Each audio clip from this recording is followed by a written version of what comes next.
दोस्तों नमस्कार, मैं प्रशांत कौशिक संवाद इंडिया के मंच पर आप सभी का हार्दिक स्वागत करता हूं, हार्दिक अभिनंदन करता हूं। आप सभी जानते हैं देश में नए-नए मुद्दे लगातार राजनीतिक गलियारों में पैदा भी हो रहे हैं। राजनीति उन पे मुद्दों के इर्द-गिर्द भी कहीं न कहीं केंद्रित होती दिखाई देती है। चाहे सत्ता पक्ष हो, विपक्ष हो, दोनों पक्षों को ही कहीं न कहीं नए-नए मुद्दों से जूझना ही पड़ रहा है और सामना भी करना पड़ रहा है और एक-दूसरे पर हमला करने का भी दोनों पक्षों को मौका मिल रहा है। उसी परिप्रेक्ष्य में दिल्ली में आपने देखा कि पार्लियामेंट में जब बाबा साहब अम्बेडकर के सम्मान की बात हुई तो उस पर दोनों पक्ष ने अपने अपने तर्क प्रस्तुत किए और गृह मंत्री अमित शाह पर विपक्ष को बड़ा मौका मिला उन्हें घेरने का। और इसी को लेकर राजनीति पूरे देश में गर्म भी हो चुकी है और उसको लेकर बिहार की राजनीति में भी उसका बड़ा असर पड़ने की लोग बात कहने लगे हैं। क्योंकि नीतीश कुमार और बिहार की जो राजनीति है, चाहे लालू प्रसाद यादव रहे हों या नीतीश कुमार रहे हों या तमाम नेता जो भी बिहार के इस समय हैं, सामाजिक न्याय की लड़ाई से निकले हुए नेता हैं। और सामाजिक न्याय की लड़ाई, बिहार ऐसी एक भूमि रही है जहाँ पर उस सामाजिक न्याय की राजनीति ने बहुत बड़ी जगह बनाई और लगातार अनेक वर्षों से उसी के इर्द गिर्द पूरी बिहार की राजनीति केंद्रित भी रही है और लगातार उसको लेकर वो आगे बढ़ते रहे हैं। चाहे लालू प्रसाद यादव का कार्यकाल रहा हो और वर्तमान में नीतीश कुमार जो अनेक वर्षों से मुख्यमंत्री बिहार में बने हुए हैं। ऐसे में लोग कयास लगा रहे हैं क्या नीतीश कुमार जो बाबा साहब भीमराव अम्बेडकर का मुद्दा राजनीति के केंद्र में आ गया है, उसको लेकर क्या अपनी राजनीतिक दिशा पुनः बदलेंगे? क्या वे दोबारा से पलटेंगे? क्या दोबारा से नया गठबंधन बिहार में देखने को मिलेगा? तमाम बातें राजनीतिक गलियारों में इस समय चर्चा का विषय बनी हुई हैं। और इन्हीं मुद्दों पर आज हमारी चर्चा है कि हम जानेंगे किस तरह से बिहार की राजनीति में क्या संभावना है, या जो लोग आकलन कर रहे हैं केवल उनका अपना आकलन ही है, ऐसी कोई राजनीतिक परिस्थितियां बिहार में नहीं बदल रही हैं या वास्तव में बदल रही हैं। तो दोनों तरह की बात है कि राजनीति बिहार की किधर जा रही है, कहाँ उसकी आने जाने की संभावना है। तो हमारे साथ बहुत ही सीनियर जर्नलिस्ट है, उनका परिचय मैं आपसे करा देता हूँ। हमारे साथ मुकुल त्रिपाठी जुड़े हैं, बहुत ही सीनियर जर्नलिस्ट है, अनेक वर्षों का उनका पत्रकारिता का अनुभव है। बहुत बहुत स्वागत करता हूँ, बहुत बहुत अभिनंदन करता हूँ।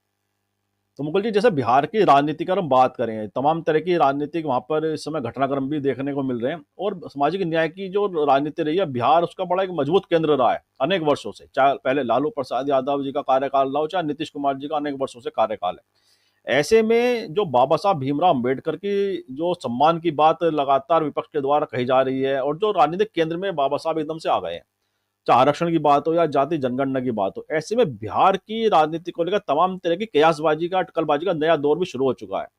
कहा जा रहा है कि नीतीश कुमार भी बहुत गहरे मंथन कर रहे हैं इस समय, क्या उनकी राजनीतिक दिशा बदल सकती है? इस पर भी तमाम तरह के लोग बात कह रहे हैं। क्या लगता है आपको इस पूरे राष्ट्रीय राजनीति के परिप्रेक्ष्य में बिहार की राजनीति पर उसका प्रभाव किस तरह से आप देख पाते हैं? नमस्कार सभी दर्शकों को। और प्रशांत जी देखिए, जो इस वक्त चल रहा है मामला पूरा, चाहे वो संसद से लेके आप देखिए पूरे देश भर में जो अम्बेडकर को लेके जिस तरह की टिप्पणी की गई, उन टिप्पणियों को लेकर देखिए जाहिर बात है कि आक्रोश रहेगा ही कि जिस तरह से अम्बेडकर अम्बेडकर अम्बेडकर के नाम को कई बार लिया गया। लेकिन जब आप दलितों और जो इस वर्ग के सारे जुड़े लोग हैं, उनकी जो स्थिति थी आज की डेट में, जितना आरक्षण हो चाहे कोई भी चीज हो, उसका ठीक है, दोनों पहलू होता है कि कुछ लोग आरक्षण के पक्ष में है, कुछ जो है वो सवर्ण जो है वो कहते हैं आरक्षण नहीं होना चाहिए, आप उनको सुविधा दीजिए। लेकिन अंबेडकर ने कम से कम जो चला आ रहा था, राजा राम मोहन राय से लीजिए, जो जो इस लोग इस वर्ग के लोगों के पक्ष में जिन्होंने बात की है, जाहिर बात है कि उनको सवर्णों में हम आप भी शामिल हैं। लेकिन अगर आप उनकी वस्तु स्थिति को समझिए तो उन्होंने वास्तव में बहुत पीड़ा झेल ली है और आज भी झेल रहे हैं। आपको याद होगा, और अक्सर खबरें में दर्शक खबर में दर्शक भी जानते हैं कि कोई घोड़ी पे चढ़ रहा है, चाहे वो पुलिस वाला, इनफैक्ट अभी तो हाल में पुलिस वाले की आई थी कि एक सिपाही घोड़े पे चढ़ रहा था, तो उसको घोड़े पे एक जो सवर्ण समाज था उन्होंने मना कर दिया कि आप घोड़े पे नहीं चढ़ सकते। तो ऐसे में ये तो एक बहुत मामूली चीज आप जिसे कहिए कि ये तो शादी की बात थी, लेकिन जो दलित वर्ग है, जो जैसे हमारे यहाँ जो स्वीपर होते हैं या अन्य जो वर्ग है, उनकी उनकी इतनी उपेक्षा की गई है कि उसको खड़ा करने का जो अगर कोई किसी ने वास्तव में आजादी के बाद काम किया है तो संविधान ने किया है। संविधान में अगर अंबेडकर जी ने ये सोचा और सोचने के बाद इस चीज को अगर लाए और उसको लागू किया गया और प्रभावी रूप से लागू किया गया, आप इसमें ये नहीं कह सकते कि ये कोई हवा की बात थी कि आपने, जैसे बहुत सारे ऐसे नियम होते हैं जो बनते तो हैं कागजों पे, लेकिन धरातल पे उसका कोई असर नहीं पड़ता। लेकिन आज की डेट में आप देखिए तो उसपे इस तरह की टिप्पणी करना, जाहिर बात है कि उस समाज को तो कभी अच्छा नहीं लगेगा। और वो उनके, आप कहिए कि जैसे आप, उन्होंने भगवान को तो नहीं देखा, लेकिन अम्बेडकर जी को तो देखा है ना, उनकी फोटो भी है, उन्होंने जो काम किया उनके आंख के सामने है। तो ऐसे में ये चीजें, बिहार क्या, उत्तर प्रदेश क्या, जहां जहां इस वर्ग के लोग हैं, पंजाब में है, हरियाणा में है, दलित वर्ग जो है, ये बहुत बड़ी आबादी एक है। इसको अगर आप देखिए तो शायद सवर्णों से ज्यादा आबादी इन लोगों की है। तो उनको अगर उस निचले स्तर से उठा के, अगर किसी ने सरकारी नौकरियों में हो, चाहे आपका किसी भी चीज में, समाज के हर वर्ग के साथ बैठाने का काम, वो अम्बेडकर जी के फेवर में जाता है। और उन्होंने ही किया है संविधान में इस चीज को लेकर। बीजेपी के साथ ये चल रहा था कि बीजेपी चूंकि मानी जाती है सवर्णों की पार्टी 2014 से पहले तक, लेकिन जब से 2014 के बाद इन्होंने वास्तव में जो दलितों को, चाहे मायावती को नेस्तानाबूद कर रहा हो, उनके वर्ग का वोट अपने पास लाया हो, इसका प्रभाव ये पड़ा कि वो वर्ग बीजेपी के साथ गया, तभी बीजेपी को इतनी ऐतिहासिक विजय मिली। लेकिन ये कहना, और संसद में कहना, पूरे देश ने देखा, ये इस वर्ग को अच्छा नहीं लगा। और इस वर्ग को अच्छा ना लगने की वजह से वो बिहार में, उत्तर प्रदेश में, सब जगह पे इसका विरोध हुआ है और लगातार हो रहा है। इसको बीजेपी डिफेंड इसलिए कर रही है कि क्योंकि अब वो माफी मांगने वाला जो अगर सिस्टम होता, तो अमित शाह जो गृह मंत्री है देश के, वो तुरंत माफी मांगते, 1 घंटा 1.5 घंटे बाद कहते मैं अपने शब्द वापस ले रहा हूं। अक्सर ऐसा होता है, नेताओं के मुंह से बड़ी गलत बात निकल जाती है, बाद में उसका माफी मांगते हैं।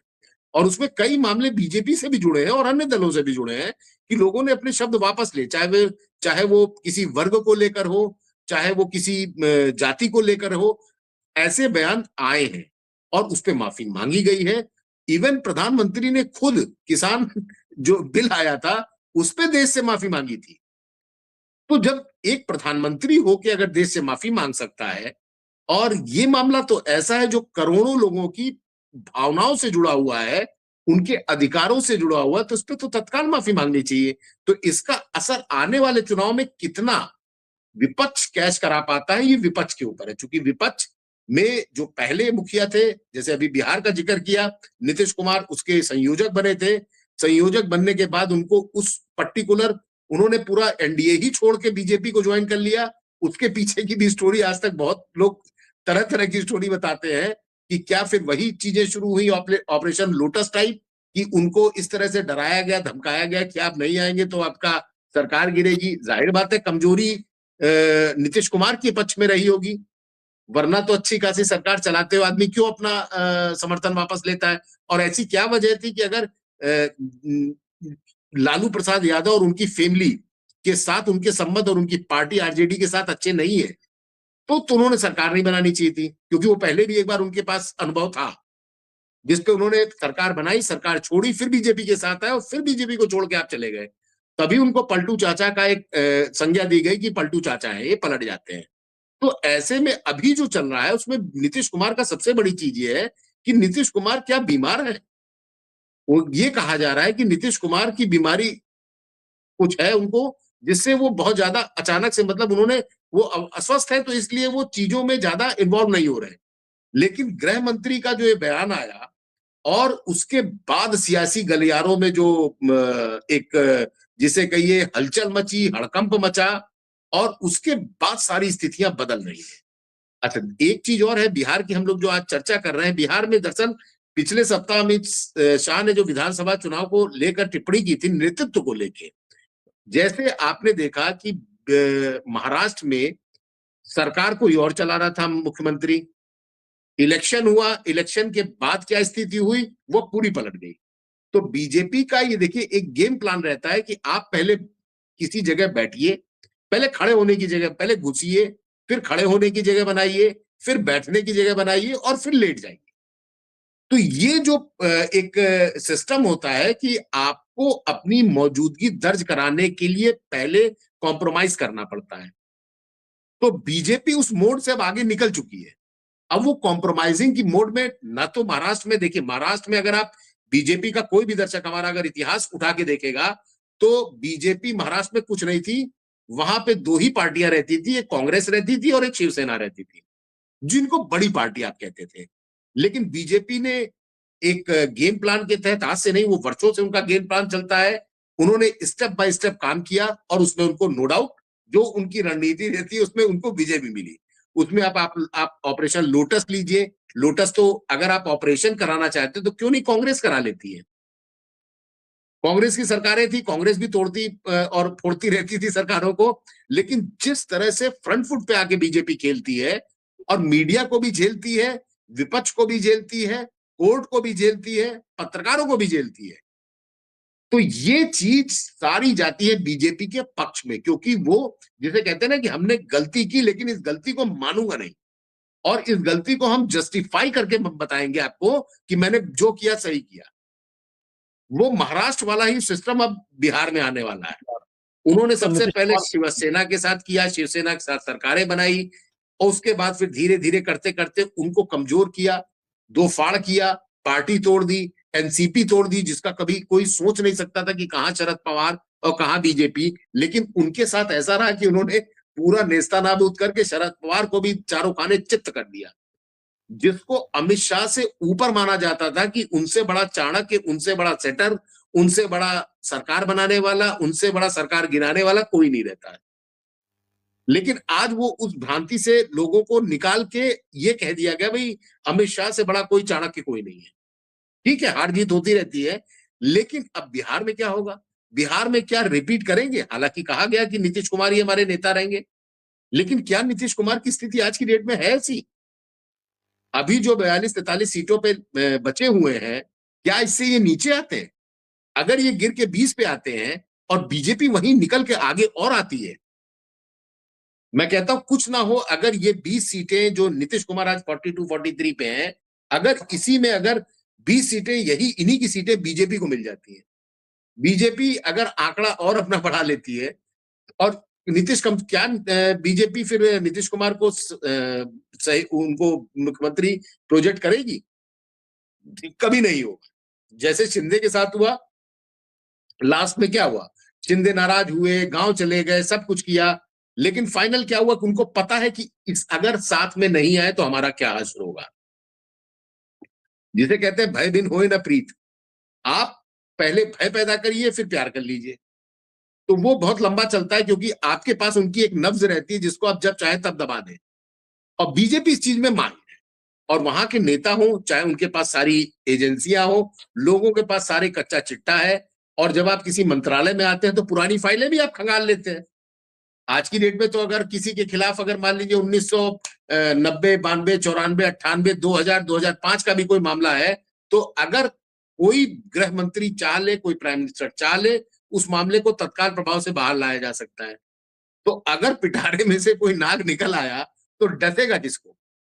जांच करने वाले को तो कभी नहीं। वो तो पीड़ित वही रहेगा और बर्बाद भी वही होगा जो उसमें इन्वॉल्व था।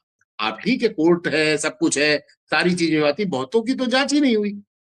आरोप लगे, आरोप लगने के बाद उन पे कार्रवाई हुई, कार्रवाई वर्षों से चली आ रही है। तो लेकिन मुकुल जी इन एक बात, चीजों में हाँ, नेताओं को भी भय रहता है, और वही हाल जो सुनने में आया, देखिए सबूत किसी के पास नहीं है, जो नीतीश कुमार अगर आरजेडी को छोड़ के गए, उसके पीछे भी वहां के कुछ बड़े अधिकारी थे जो फंसे हुए थे, और फंसने के बाद ये कहा गया कि भाई अगर आप नहीं आएंगे तो फिर ये सारी फाइलें खुल जाएंगी, और फाइलें खुलने का मतलब होता है कि सरकार पे दाग, और पूरे कैरियर पे आपको और दर्शकों को भी पता होगा नीतीश कुमार की छवि बहुत ही ईमानदार नेता की है। उनके ऊपर आज तक कोई घपले का और घोटाले का आरोप नहीं लगा। डायरेक्ट इनडायरेक्ट वे में पुल गिरे, सब कुछ गिरे, लेकिन वो पुल किसने बनाया, कैसे बनाया, वो डिपार्टमेंट की गलती थी, सेंट्रल गवर्नमेंट की गलती थी, ब्रिज कारपोरेशन की गलती थी, किसकी गलती थी? इसकी तो जांच अभी तक कुछ नहीं हुई ना। और कितने पुल पुल लाइन से गिरे। तो ये चीजें अभी सब एक कहते हैं कि जैसे अभी डिब्बा बंद है, वो डिब्बा खुलेगा, और खुलने में ये है कि नीतीश कुमार और बीजेपी दोनों, जेडीयू और बीजेपी के बीच में दूरियां बढ़ रही हैं। और भले ही बीजेपी के पक्ष में अभी जैसे केंद्रीय मंत्री लल्लन सिंह का एक बयान आया था, और नीतीश कुमार ने चुप्पी, नीतीश कुमार की जो चुप्पी है वो भी सबको हैरान कर रही है कि आखिर Nitish Kumar as a chief minister होके इतना सब होने के बावजूद बोल क्यों नहीं रहे? क्या बिहार में इस वर्ग की आबादी कम है? क्या उस चीफ मिनिस्टर के अपने जो चाहे उनका विधानसभा क्षेत्र हो, चाहे वो लोकसभा में जो सीटें जीते हो, क्या वहां पे इस तरह की आबादी नहीं रहती? उसका रिएक्शन क्या है? रिएक्शन लोगों को तो आज अखबार से, टीवी से, सोशल मीडिया से सारी चीजें लोग कहते हैं ठीक है, हमारे लोकसभा अध्यक्ष हो चाहे राज्यसभा अध्यक्ष हो, सीधे कह देते हैं कि इसको हम हटा दे रहे हैं, अब ये इसका इसका कोई रिकॉर्ड में नहीं रखा जाएगा इसको। लेकिन वो चीजें वायरल तो होती हैं, लोग उसकी क्लिप बनाते हैं, वो वर्षों तक चलेगी, वो कभी खत्म नहीं। आप इसमें यूट्यूब से हटा दीजिएगा लेकिन लोगों के डिवाइस में तो रहेगी। इसमें मुकुल जी ऐसा तो यही कोई बात आ रही। व्यवस्था नहीं। हाँ, हाँ, मुकुल जी तो आपको रोकूंगा मैं, इसमें यही बात निकल के आ रही है कि नीतीश कुमार की राजनीति को समझने वाले लोग ये कह रहे हैं, जब भी नीतीश कुमार ऐसा कोई बड़ा निर्णय लेते हैं अपनी राजनीति का, अदला बदली का कह लो, पलटने का कह लो, या जो भी उनका एक राजनीतिक जो उनकी जो रणनीति रहती है, वो एकदम साइलेंट मोड में चले जाते हैं और किसी से मिलना जुलना वह बड़ा कम कर देते हैं, लोगों से मिलना जुलना भी, और अपने राजनीतिक जो उनके सहयोगी भी होते हैं उनसे मिलना जुलना कम करके बड़ा साइलेंट मोड में चले जाते हैं। और इसमें नीतीश कुमार की जो रणनीति इसी तरह से दिखाई भी देती है। और एक यात्रा पे भी नीतीश कुमार निकल रहे हैं, उसका जो पोस्टर लॉन्च हुआ है उसमें भी जो उनकी भाव भंगिमा है, जिस तरह का पोस्टर रिलीज हुआ है उंगली उठाते हुए, वह भी बहुत कुछ संकेत कह रहा है। राजनीतिक गलियारों में ये भी चर्चा है कि पोस्टर का जो उनका जो जिस तरह से उन्होंने पोस्टर में फोटो खिंचवाया, अपना जो फोटो उनका है वह भी बहुत सारी चीजों को प्रदर्शित कर रहा है। और बिहार की बात होगी तो केवल नीतीश कुमार की बात होगी, जो इस तरह की बातें कही जा रही हैं, क्या वो नीतीश कुमार भी समझ रहे हैं बीजेपी की रणनीति को, बीजेपी की चाल को वो भी समझ रहे हैं, इसलिए वह भी आने वाले समय की परिस्थितियों को भांपते हुए कुछ कदम ले सकते हैं अपनी रणनीति को अमली जामा पहनाने के लिए? क्या लगता है आपको? देखिए, नीतीश कुमार का एनडीए से अलग होना इतना आसान नहीं होगा। बीजेपी ने उन्हें बिना शर्त समर्थन दिया था। यहां तक कि जेडीयू के कमजोर प्रदर्शन के बावजूद उस वक्त मुख्यमंत्री नीतीश कुमार को ही बनाया था। इसके अलावा इंडिया गठबंधन की अगर आप बिहार के संदर्भ में बात करें, तो वहां पे तेजस्वी यादव पहले ही एक मुख्यमंत्री पद के बड़े दावेदार हैं। ऐसे में नीतीश कुमार की इंडिया गठबंधन में आप बताइए क्या स्थिति रहेगी और जगह कहां रहेगी उनकी? और नीतीश करने क्या वाले हैं, ये भी सवाल उठता है। तो नीतीश कुमार के पास अभी बिहार को में एक देखिए मजबूत राजनीतिक पकड़ है। अगर वो एनडीए से अलग भी होते हैं तो बीजेपी के लिए नई सरकार बनाना बहुत चुनौतीपूर्ण होगा। क्या वो नंबर पा पाएगी उतना, ये भी कंफर्म नहीं है। वहीं आरजेडी के साथ गठबंधन की संभावनाएं कम नजर आती हैं। मतलब जो एक्सपर्ट लोग हैं वो बता रहे हैं, जो वहां के जानकार लोग हैं और जो हम लोगों से बातचीत हुई, कि इन परिस्थितियों में नीतीश कुमार का भी एनडीए में बना रहना बेहतर विकल्प है, बशर्ते कि उसको छोड़ देना। पटना से दिल्ली तक इसी बात की हलचल रहती है कि राजनीति में संभावनाएं लगातार बढ़ जाती है और भाई लोग उसको एक जिसे कहते हैं शगुफा छोड़ देते हैं कि भाई नीतीश कुमार ने उंगली उठा दी, नीतीश कुमार अब कुछ करने जा रहे हैं। बट नीतीश कुमार के पास है क्या? नीतीश कुमार के पास उतने नंबर भी नहीं है। नीतीश कुमार भी एनडीए को जिस वजहों से आए थे एनडीए में, क्या वो वजह खत्म हो गई जिस जो ऐसी बगावत कर सकते हैं? शिंदे हो चाहे पवार ग्रुप हो, जितने लोग थे वो सब इलेक्शन से पहले तक अपनी अपनी मोर्चा खोल के बैठे थे। ठीक बात है, वहां पे बहुत अच्छी उनको जैसे भी जीत मिली, हम उसमें नहीं जाएंगे कि ईवीएम में क्या हुआ, क्या उससे कोई लेना देना। रिजल्ट पे अगर हम बात करें तो सबने अपनी स्थिति मजबूत की। उधर शरद पवार बर्बाद हो गए, उधर आपके शिवसेना उद्धव ठाकरे बर्बाद हो गए। वो कहीं के नहीं रहे। अब अगले इलेक्शन में क्या होगा, ठीक है, उनके सांसद हैं, उनको उन्होंने उन्होंने लोकसभा में बड़ी अच्छी विक्ट्री की और अच्छे नंबरों से आगे आए, बीजेपी को किनारे कर दिया। लेकिन आज की स्थिति में हुआ वही जो बीजेपी ने चाहा। वो चाहे आप बात करें महाराष्ट्र की, चाहे वो बात करेंगे आप बिहार की, होगा वही जो बीजेपी का केंद्रीय नेतृत्व चाहेगा। और अगर वो कहेगा नीतीश कुमार बनते हैं तो बनेंगे, नहीं बनते हैं। हालांकि नीतीश कुमार पर तलवार इसलिए भी लटक रही है कि जिस तरह से बीजेपी के नेता आक्रामक हो रहे हैं और जिस तरह से इस दलित और इस वर्ग की जो एक उनको भगवान ही मानते हैं हम लोग, उतना अंबेडकर का एक योगदान मानते हैं संविधान में, हम उनकी रिस्पेक्ट करते हैं, उन्होंने संविधान बनाया। लेकिन दलित समाज उनको भगवान से कम नहीं मानता, क्योंकि उन्होंने उनको देखा है, उनका काम देखा है। भगवान का काम किसी ने नहीं देखा। भगवान एक नाम है जिसको हमारी आपकी श्रद्धा है कि हम माने तो ठीक है, नहीं माने तो हम नहीं मानते, खत्म हो गई बात। हम पूजा नहीं करते तो आपको कोई टोकने नहीं आएगा कि आप पूजा करिए। हाँ, सनातनी जरूर टोक सकते हैं कि आप हिंदू होते हुए आप पूजा नहीं करते, मंदिर नहीं जाते और आपको ये नहीं करना, तो ठीक बात है, वो अपनी इंडिविजुअल है, लेकिन कोई किसी को रोक नहीं सकता। वहीं इस वर्ग में अगर ये मुद्दा अगर विपक्ष बनाए रहा, उसका जो हम लोग कहते हैं टेम्पो हाई करता रहा, लगातार हिट करता रहा, जिस तरह से राहुल गांधी लगे हैं और जिस तरह से तेजस्वी लगे हैं, जिस तरह से अखिलेश लगे हैं, जिस तरह से ममता बनर्जी ने भी इसका वो किया, तो वो चीजें बीजेपी को चोट पहुंचाएंगी। और इसका हम लोग को देखिए एक लिटमस टेस्ट होता है, वो हमें दिल्ली में मिल जाएगा। हालांकि दिल्ली में कहा यह गया है कि दिल्ली में जो निचला वर्ग है वो करीब है आपका 73-74%, जो झुग्गी झोपड़ी और उन सुविधाओं को ले रहा है जो केजरीवाल दे रहे हैं। फ्री बिजली हो गया, फ्री पानी हो गया, या जो उतने जो 10,000 20,000 वाला वर्ग ग्रुप है, 25,000 30,000 रुपए कमाता है, वो भले ही इंडिविजुअल कमाते हो लेकिन रहते उनका रहन सहन आप मध्यम में भी और निम्न मध्यम में भी नहीं डाल सकते। वो अपना रोज कमाते हैं, रोज खाते हैं। तो वो बीजेपी का जो आम आदमी पार्टी का जो वर्ग है वो कभी इधर नहीं आएगा। और उसमें अगर अंबेडकर का एक वो चल गया चबूपा, तो फिर वो और भी बुरी स्थिति बीजेपी के लिए आएगी। सरकार की बात है, देखिए जैसे नीतीश कुमार अपने लिए लड़ रहे हैं, वैसे ही केजरीवाल भी परेशान है कि केजरीवाल ने जो अपना जेल से निकलते कहा कि हम भाई इस्तीफा दे रहे हैं, तो जब तक जेल में नहीं रहे इस्तीफा नहीं दिया, बाहर निकले तो आतिशी को बना दिया। आतिशी अलग मुसीबत में है कि अब एज ए चीफ मिनिस्टर के बाद उनका क्या होगा, क्योंकि इतिहास गवाह है कि जो जो चीफ मिनिस्टर बना है उसने बगावत की है। अब ये आतिशी के साथ क्या होता है ये हम लोग को देखना पड़ेगा। चाहे वो आप झारखंड का लीजिए, चाहे आप वो बिहार का लीजिए, जहां जहां चीफ मिनिस्टर बने, और चाहे आप शिंदे का लीजिए, शिंदे भी बहुत नाराज रहे, शिंदे भी बहुत खुशी खुशी तो आए नहीं थे। वो भी 2 दिन आप उसे कहिए, हम लोग जो कहते हैं कल क्या कहते हैं कोप भवन में, तो कोप भवन में जैसे चली जाती थी महिलाएं, कोप भवन में राजा साहब चले जाते थे, तो वैसे ही वो भी अपने गांव चले गए थे। तो ये चीजें बिहार के लिए भी लागू होती है कि बिहार में आगे क्या होगा, ये वहां की परिस्थितियां और चुनाव के रिजल्ट यही बताएंगे। अगर बीजेपी से अच्छे नंबर, तो आज की डेट में कोई ऐसा नहीं है पत्रकार जो कह दे कि वो नंबर नीतीश कुमार ला सकते हैं।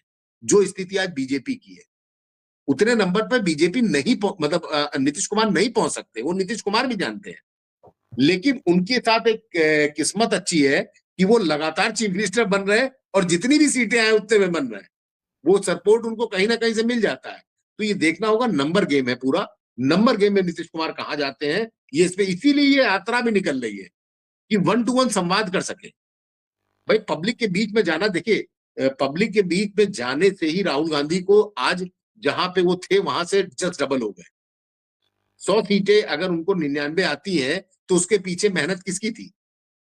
एक नाम आप कांग्रेस का नहीं बता सकते, हमारे दर्शक भी जानते हैं कि उसने जो मेहनत की, जितना भी चला, उसका कुछ रिजल्ट तो मिला। अगर वो घट के 20 आ गए होते तो शायद राहुल गांधी राजनीति संन्यास ले चुके होते, क्योंकि उनको नकार चुकी होती जनता। लेकिन चूंकि बड़े हैं तो एक होप निकला। और वही बीजेपी कभी नहीं चाहेगी कि यहाँ पे अब की बार वो आरजेडी को, कांग्रेस को, जितनी भी सीटें वहां पे आई थी बिहार में, उनको भी खत्म करने के लिए टीमें लग गई हैं। लोग जा रहे हैं और वहां बाकायदा हॉल्ट करके, जिस तरह से हरियाणा में हुआ, जिस तरह से आपका महाराष्ट्र में हुआ, उसी तरह से ये बिहार छोड़ना नहीं चाहेंगे, क्योंकि बिहार बड़ा राज्य है। और बिहार में जो देखिए, बिहार हो गया, उत्तर प्रदेश हो गया, महाराष्ट्र हो गया, पश्चिमी बंगाल हो गया, इससे बड़े राज्य कहीं नहीं। जितनी चाहे लोकसभा हो चाहे विधानसभा को अगर आप एक आंकड़े में जोड़िए, और मध्य प्रदेश तब भी आप मानेंगे कि चूंकि आबादी के हिसाब से कम है और वहां पे खनिज है, लेकिन जो चीजें हैं जो मेन है, बिहार आपका ऐसी चीज है कि बिहार में जो कहते हैं ना, उत्तर प्रदेश और बिहार के लोगों के खून में पॉलिटिक्स है। तो वो पॉलिटिक्स कहाँ निकलेगी? बीजेपी अगर उसको नहीं कैच करा पाई, तो बीजेपी जानती है कि ये राज्य जीतना हमारे लिए और हमारी सरकार होनी चाहिए। अभी तक बीजेपी का एक दर्द है कि यहाँ पे इनका मुख्यमंत्री नहीं बना। पिछले 20 सालों में उप मुख्यमंत्री की वो पावर नहीं होती जो चीफ मिनिस्टर की होती है। और डबल इंजन की सरकार अगर चाहिए, तो वहां की जनता में यही सनातनी जो एक इंजेक्शन होता है, जो आपका मुस्लिमों के खिलाफ एक इंजेक्शन होता है, पाकिस्तान होता है, आपका जो हमला होता है सारा, चाहे वो लालू परिवार हो चाहे किसी पे भी हो, तो वो चीजें बदस्तूर जारी रहेगी। और विश्वास मानिए, बीजेपी यहाँ पे बेहतर करने की कोशिश करेगी और उससे कमजोरी सिर्फ नीतीश कुमार को मिलेगी। नीतीश कुमार बढ़ जाए, ये बहुत बड़ी बात होगी कि नीतीश कुमार इन नंबर से आगे चले जाएं, क्योंकि नीतीश कुमार अब ढलता हुआ सूरज है। नीतीश कुमार उम्र के उस पड़ाव में आ चुके हैं कि अब उनके पास आगे कुछ नहीं है। और उन्होंने एक चीज और करी है कि उनके ऊपर कभी परिवारवाद जैसा कोई नहीं लगा। उनका लड़का अलग रह कमाता है, उसको राजनीति से कोई लेना देना नहीं है। उनकी वाइफ कभी राजनीति में नहीं आई। लेकिन जैसे बाकी पॉलिटिशियन होते हैं, उनको कोई ना कोई एक उनका एक सहारा हो जाता है कि भाई हम नहीं तो हमारे पीछे ही है। भाई भूटन शरण सिंह को टिकट नहीं मिला तो उन्होंने कहा भाई लड़के को दे दो। ऐसी स्थितियां उनके साथ नहीं है, इसलिए उनकी छवि थोड़ी अच्छी रहती है। अदरवाइज बीजेपी यहाँ पे चाहेगी कि अब की मुख्यमंत्री उनका अपना बने। उसके लिए भले ही अभी कोई ऐसी रार ना हो। देखिए, टीका टिप्पणी तो सब चलती है। बुरा मान के नीतीश कुमार के पास ऑप्शन नहीं है। अगर वो जाते हैं तो पुराने केसेस का क्या होगा, जो वहां पे कई ऐसे घोटाले हुए हैं, जो सारी फाइलें सेंट्रल गवर्नमेंट के पास पड़ी हुई है, एजेंसियों के पास पड़ी हुई है। तो ये सोचना वहां की जनता का काम है। और बीजेपी, फिर मैं कहूंगा कि नीतीश कुमार अगर बीजेपी के साथ रहेंगे तो और कमजोर होंगे, क्योंकि बीजेपी ने ही इनको कमजोर किया है। अगर इनका आप इतिहास उठाइए, शुरुआत से लगातार ये कमजोर ही होते जा रहे हैं। और जितना ये कमजोर हो रहे हैं उतना बीजेपी वहां पे स्ट्रांग हो रही है। जी। तो ये बात तो नीतीश कुमार भी अच्छी तरह समझ रहे हैं। जैसा आपने कहा कि बीजेपी के साथ रहने से ठीक है, सत्ता में बरकरार हैं, लेकिन क्या कि उनकी जो राजनीतिक ताकत है, हैसियत है, वो लगातार कमजोर हो रही है। और ऐसे में अगर हम तेजस्वी यादव या लालू यादव का देखें साथ में, अगर नीतीश कुमार के साथ आते हैं, तो तेजस्वी यादव के पास अभी बहुत सारी उम्र है उनके पास। राजनीतिक रूप से 4 साल 5 साल बाद भी, वो 6 साल बाद भी मुख्यमंत्री बन सकते हैं। तो ऐसे में आपस में जो समायोजन उनका आपस का है कि नीतीश कुमार मुख्यमंत्री रहेंगे अगर वो चुनाव जीतने के पश्चात भी, तो उनके लिए ज्यादा इंडिया गठबंधन ज्यादा सूट करेगा इस परिप्रेक्ष्य में। और साथ ही बाबा साहब अम्बेडकर की जो राजनीति है, उन्हें मानने वालों की जो राजनीति है, बिहार एक ऐसी भूमि रही है जहां उस राजनीति को हमेशा मतलब बड़ा विस्तार हुआ उस राजनीति का वहां पर। चिराग पासवान हो, रामविलास पासवान के पुत्र हैं, जीतन राम मांझी हो, जो एनडीए के सहयोगी हैं।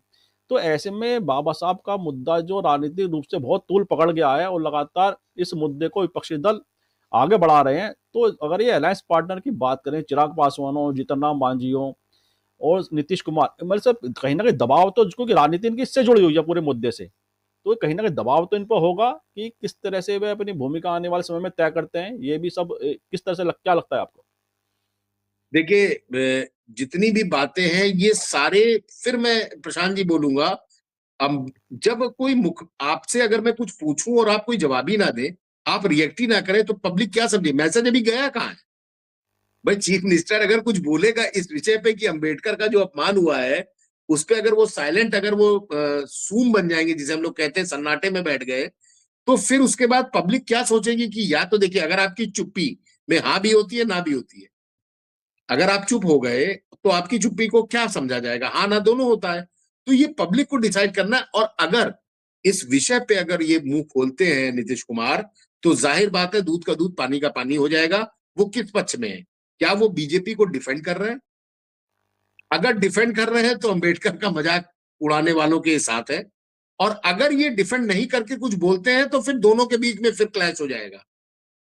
और तब बीजेपी के नेता, चाहे वो सम्राट चौधरी उनके उप मुख्यमंत्री हो, चाहे वो सेंट्रल केंद्रीय में गिरिराज सिंह से लेके सारे लोग अटैक करेंगे मुख्यमंत्री के ऊपर। हालांकि मुझे नहीं लगता कि जल्दी नीतीश कुमार इस तरह के किसी विवाद के बीच में पड़ेंगे। वो इसका बीच का रास्ता निकालेंगे। और ठीक है, अभी कांग्रेस को लेके बहुत कुछ कहा जा रहा है कि भाई नेहरू ने बेइज्जती कर दी थी, हरवा दिया था, ये करा दिया था। लेकिन बुला के उनको फिर सम्मान भी तो वही दिया था। अगर इतना ही अगर चिढ़े होते तो संविधान रचयिता कोई और होता। फिर इनको बुला के क्यों बोला जाता कि आप आइए और बनाइए? इनको कमेटी का अध्यक्ष क्यों बनाया जाता?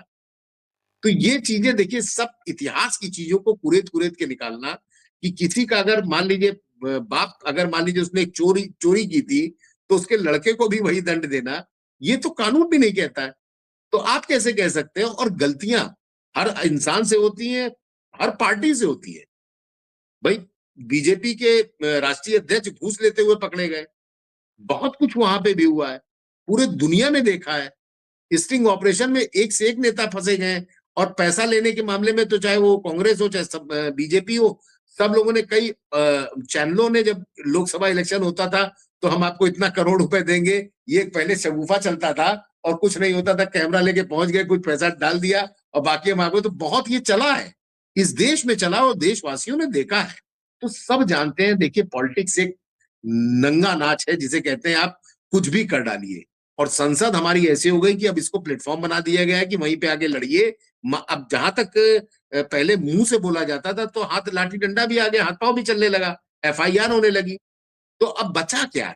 अब इस लोकतंत्र में अगर वो मंदिर कहा जाता है, तो मंदिर में जब तलवारें खिंच जाए, लाठियां निकलने लगे, और जब जो बैनर पोस्टर ना लेके आप डंडे पे लगा के अगर चले, तो कल की डेट में आप कुछ नहीं कह सकते। हम लोग देखेंगे यहाँ पे फिर जूतम पैजार होगी, और हो ही चुकी है। लेकिन जूता और ये सब तो फेंका ही जा चुका है। लेकिन आने वाले समय में बहुत कुछ होगा। आने वाले समय में हो सकता है हाथापाई खून खच्चर हो, कि एक दूसरे का दांत तोड़ दिया, कि आपके जितना बाहुबल है आप कूट दिए। दोनों जो, मतलब बड़ी हास्यास्पद बात है कि अंबेडकर के बाद जब दोनों प्रदर्शन हुआ, तो सब पूरी दुनिया देख चुकी है। घंटे भर सांसद जी की पट्टियां चेंज होती जा रही है। पहले एक पिच्ची लगी है, फिर उसके बाद इतना बंद गया, फिर उसके बाद पूरे पे पट्टी लग गई। ऐसे करके उस समय के साथ सबने बाकायदा फोटो शेयर किए। तो बड़ा हास्यास्पद रहता है, आप सत्ता में, और जब आप सत्ता में रहते हैं तो आपको थोड़ी गंभीरता आनी चाहिए। अगर आपकी गंभीरता नहीं है, तो ये एक मजाक का विषय होता है प्रशांत जी। और दर्शक भी हमारे जानेंगे कि ये बड़ा दुखद है। आप सत्ता में आप अच्छे काम करिए, आप किसी की बुराई करिए ही मत। आप सिर्फ अपने अच्छे काम दिखाइए कि हमने ये किया है। लेकिन चूंकि पॉलिटिक्स करनी है और सरकारें बनानी है, बेसिकली सरकार बनानी है, दिस वे और दैट वे। अगर दिस और दैट वे में आप आते हैं, तो आप कोई भी काम ऐसा होता है गलत सही आपके लिए खत्म हो चुका होता है। चाहे वो लोटस ऑपरेशन लोटस चलाना हो, चाहे आपको किसी को ब्लैकमेल करना हो, चाहे सीबीआई डालनी हो, चाहे ईडी की रेड डालनी हो, आप सब कुछ करते हैं सिर्फ इसलिए कि ये बंदा गिर जाए, और गिरने के बाद हमारे खेमे में आ जाए। और लोग आ रहे हैं, तो जाहिर बात है कि किसी की अगर स्पाइनल टाइट होगी, कहेंगे हमें जेल भेज दो। लेकिन आज की दुनिया में कलयुग है। हर आदमी जो बड़ा नेता है वो इसी में रहना चाहता, कोई जेल में सलाखों के पीछे नहीं रहना चाहता। तो कहता साला जितनी दिन जिंदगी बची है, दैट वो तो हम गुजार ले। क्या दिया कांग्रेस ने? जितना मौज करनी थी कर लिए जब तक सरकार थी। अब जिसकी सरकार है उसके साथ हम मौज कर लेंगे, कौन हमको उखड़ने वाला है? तो चाहे वो आपके राजनेता हो, चाहे प्रवक्ता हो, अब तो नई खेम आ गई, प्रवक्ता भी एक दूसरे में तुरंत तुरंत, कल तक वो जिसको मुद्दों पे नेस्ता नाबूद किया करते थे, जीरो गिनाते थे कि इतने में कितने जीरो होते हैं, वो सब भी पहुंच जाते हैं उसी पक्ष में।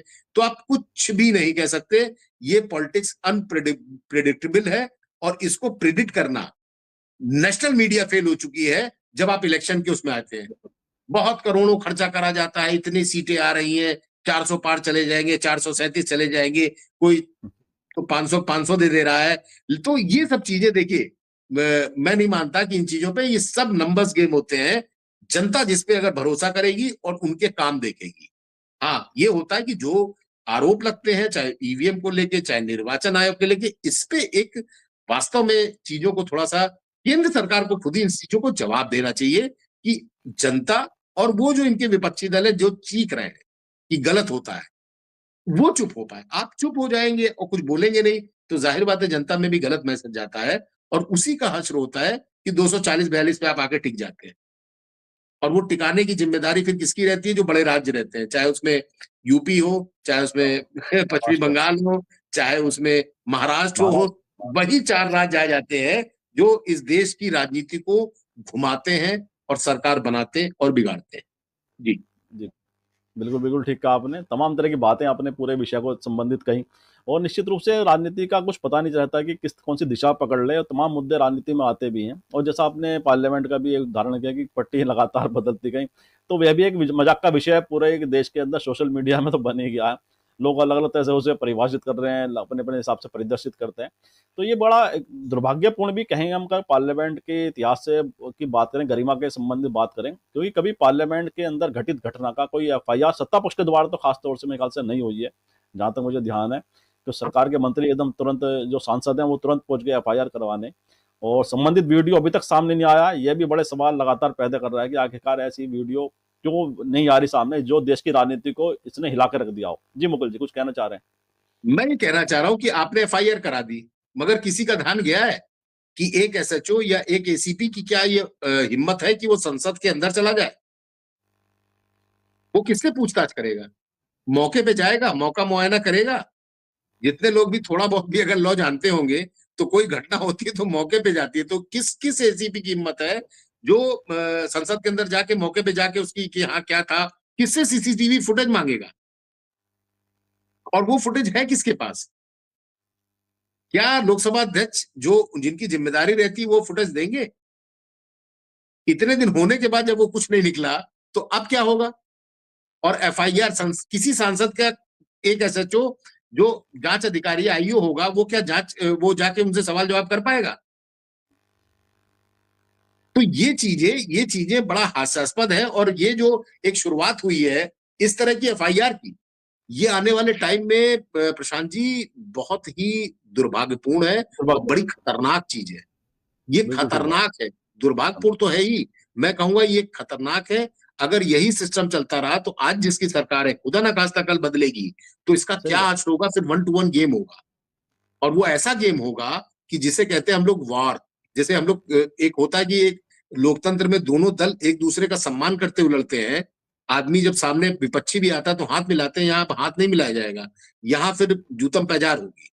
हाँ, और नहीं वो तो अगर दिखाई दिया। ऐसे ही वो आपको जो लोकतंत्र पे कब्जा जो करना है। निशिकांत निशिकांत दुबे ने जो राहुल के प्रति वहां पे जो भाषा का उपयोग किया, उससे दिखाई देता है कि कितना आपस में कड़वाहट अंदर तक घुस चुकी है कि आप एक लोकसभा में विपक्ष के नेता को जिस भाषा से संबोधित किया, तो ये दिखाता है कि आपके अंदर कटुता कितनी है, विमर्शता कितनी है।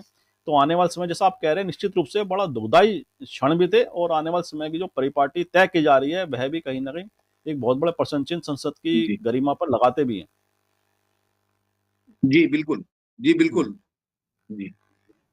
जी जी, तो कुछ कहना चाह रहे हैं, जाहिर इसमें ऐड बात, करना चाह रहे हैं? जी जी, जाहिर बात है कि ये चीजें हम आप तो देख लेंगे, लेकिन आने वाले जो नए नेता हैं, आने वाली जो नई पीढ़ियां हैं, जो हमारे बाद आएंगी, जो 2040-50 में जो आएगा, वो बच्चा जो अभी 12, 14, 15, 18, 20 साल का है, वो तब 40 साल का होगा 20 साल बाद। और अगर वो नेता नगरी में आया है तो उसने क्या सीखा? वो माइंडसेट तो उसका यही वाला है ना। जो आदमी देखता है 18, 20, 22 साल में, 25 साल में, वो तब 50 साल का होगा 30 साल बाद। तो उसके अंदर भी वही चीजें रहेंगी कि देखिए ये लोग ऐसे काम करके जीतते थे, हम भी ऐसे ही काम करके आगे बढ़ाएंगे। वो किसी भी दल का हो, मुझे ना बीजेपी ना कांग्रेस, उससे कोई लेना देना नहीं है। लेकिन वो जब इस तरह की रणनीति देखता है तो उसी रणनीति को फॉलो करेगा, क्योंकि इसमें क्विक सक्सेस है। आप सरकार गिराते हैं, आदमी भेजते हैं, पैसा आपके पास है, प्लेन आपके पास है, एजेंसी आपके पास है, हम एक बार आ जाए, उसके बाद हम वर्षों राज करेंगे। तो बिल्कुल ये चीज बिल्कुल। बड़ी खतरनाक है। ये चीज खत्म होनी चाहिए। जी बिल्कुल ठीक कहा आपने। जिस तरह से राजनीति को दिशा दी जा रही है, वह वास्तव में सोचने वाली बात है कि अगर हम राजनीति को किस तरफ ले जा रहे हैं देश की, उसकी जो गरिमा है उसके साथ हम क्या न्याय कर पा रहे हैं, ये दोनों पक्षों को सोचना पड़ेगा। और बिहार की राजनीति को लेकर जिस तरह से आपने पूरी परिभाषा उसे दी है, उसकी व्याख्या की है, निश्चित रूप से मुझे विश्वास है हमारे दर्शकों को चर्चा जरूर पसंद आएगी। और मैं आपका बहुत बहुत आभार और धन्यवाद व्यक्त करता हूँ कि आपने हमारे दर्शकों में समय निकाला। बहुत बहुत धन्यवाद आपका। और मैं आप सबसे भी आग्रह करता हूँ, इस वीडियो को लाइक करें, शेयर करें, कमेंट करें, साथ ही संवाद इंडिया चैनल को सब्सक्राइब के साथ बेल आइकन जरूर दबाएं, जिससे संवाद इंडिया के अपडेट आपको समय से मिलते रहे। आपसे का बहुत बहुत धन्यवाद, बहुत बहुत अभिवादन।